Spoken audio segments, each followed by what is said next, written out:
Hey guys, what is going on? It's Galji007. Welcome back to the video and welcome back to the channel. As promised, guys, if you guys haven't seen the previous video, I said that I was gonna have a playmat to display for you guys, and this is it. But I do want to make a full disclosure that the art is not mine. It's actually from I want to say Valiant Force. I just felt like it filled the aesthetic of the game and what I'm trying to represent, because there are 5 different elements. We have fire, water, light, shadow, and wind, which wind isn't really represented here. But either way, I just felt like it was a good image to put on the display. But I do again want to do a full disclosure that the art is not mine.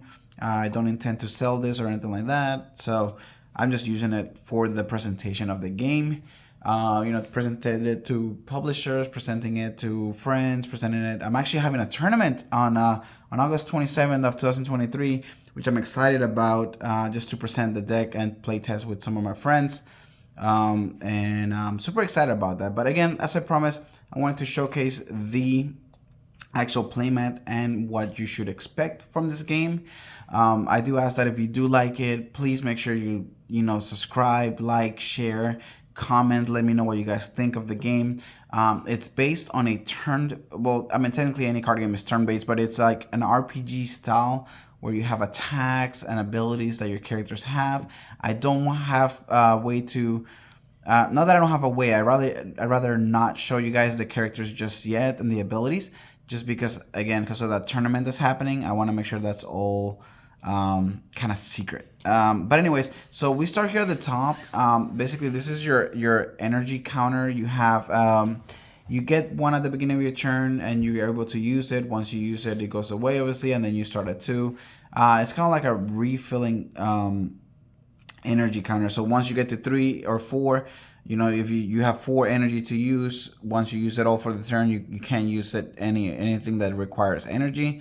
And then next turn you start with a fresh 5. So it doesn't go away permanently, just it goes away for that turn. As you guys can see, these are probably songs that you've never heard of, never seen on any game. But we have an active buff and active debuff. So again, just going back to that Final Fantasy style or RPG style where it's turn-based, and you have your warriors, your healers, your casters, archers, and stuff like that. Sometimes they have abilities that do buffs for your party, maybe increase their attack, maybe increase their defense, and that's what I wanted to represent with those here. But because you're playing a TCG and you're playing against somebody, I also wanted to make one that makes your opponents have debuffs. So just like shadow mages and stuff like that, that will deal negative status effects on your opponents, such as blind, paralyze, and so on, those are attacks, but this ones will reduce their attack and stuff like that, reduce their defense, if that makes sense. Next, I want to talk about the character zone. So as you guys can see, there's 5 zones. There's 2 in the front and 3 in the back.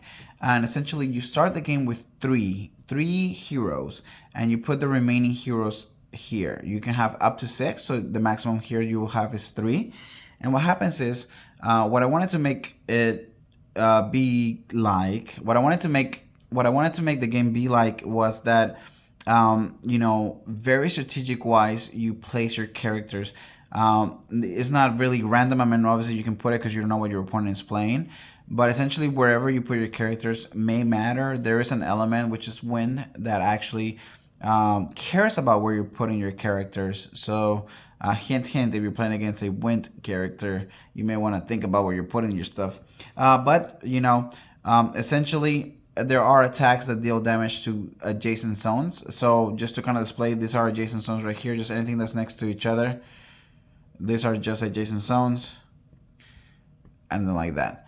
So like if you have a character here and a character here, they're not adjacent. So if the attack says deal damage to 2 adjacent characters, it can only target one or the other. It wouldn't be able to target 2. So again, very strategic wise, I wanted to make the game just like that, so that there's a lot of thought into everything that you're doing. It's a lot of fun, honestly. I know it can sound a little biased, but to me it's a very interesting and very new concept of TCG for me that I've never experienced before.